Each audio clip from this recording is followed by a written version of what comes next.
Welcome to Historic Southampton. I'm Julie Green. I am the Southampton town historian, and today we are at the historic Beebe Windmill. The Beebe Windmill was built in 1820 in Sag Harbor, New York, and was brought to Bridgehampton in 1836. Originally built for Captain Lester Beebe, the mill stood on Mill Hill in Sag Harbor. One of the very interesting parts about the mill during its time in Sag Harbor is that it was built during the time of the great whaling business in Sag Harbor. When it was brought here in 1836, it was bought by Judge Abraham Topping Rose and Richard Gelston, moved here to the west side of Ocean Road first and used there as a grist mill and grinding grain. It replaced two earlier mills, the first that was built in 1706, and it wasn't moved to this spot until 1915. The other interesting things about the Beebe Windmill, she almost left Bridgehampton in 1915. The Brooklyn Prospect Parks Commissioner, Kennedy, wanted to buy the mill and bring it to Prospect Park. And unfortunately, he paid for the mill and then realized he had no way of moving it to Brooklyn. So she got to stay here, and Mr. Berwind moved it to his property. It was actually behind his house, Minden, which is here to the south of us.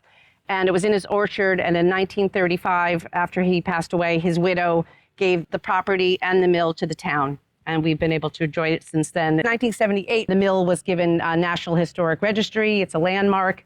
And at the same time, the town landmarked it as well. Originally built by Samuel Skellinger, a local millwright for Captain Lester Beebe, who was War of 1812 military honor. The mill was built in Sag Harbor in 1820 on Mill Hill off of Suffolk Street. It was the tallest building in Sag Harbor at the time during the whaling days, and it was known as the flag on the mill, ship in the bay windmill. Young boy would scuttle out up onto the top mill, raise a white flag, and all the people in the village could see that a ship had come into bay, probably a whaling cruise that had been gone for at least 2 to 4 years. And all of the village people would go down to the wharf and welcome their sailors home.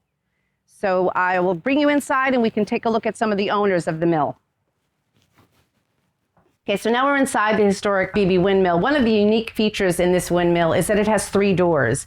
And the 3 doors were that the cap of the mill would turn, so those large sails, arms that are outside that would catch the wind, would rotate. And this way, a miller had a way to get out no matter where the sails were rotating without getting injured.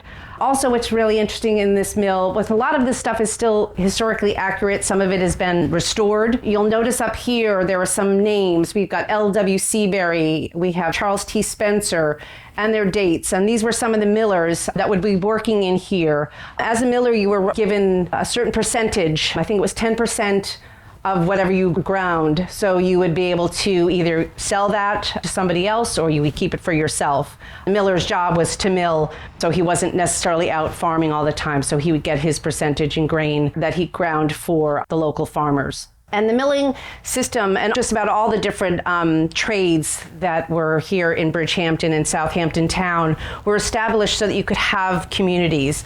So every community from Southampton Village, Bridgehampton, Sag Harbor, you would need a mill. You would need a place where the farmers could take their grain to be ground. And that's how the economy worked. So every area would have a miller, would have a wheelwright to make the wheels for all the wagons, would have coopers and blacksmiths. It was a way to establish different communities as the town of Southampton grew from 1640 into the 18th century. An unusual feature of this windmill is that it has an OG cap, which was a cap on the top of the mill that actually moved according to which way the wind was blowing. It was the last mill that was built on Long Island in that fashion.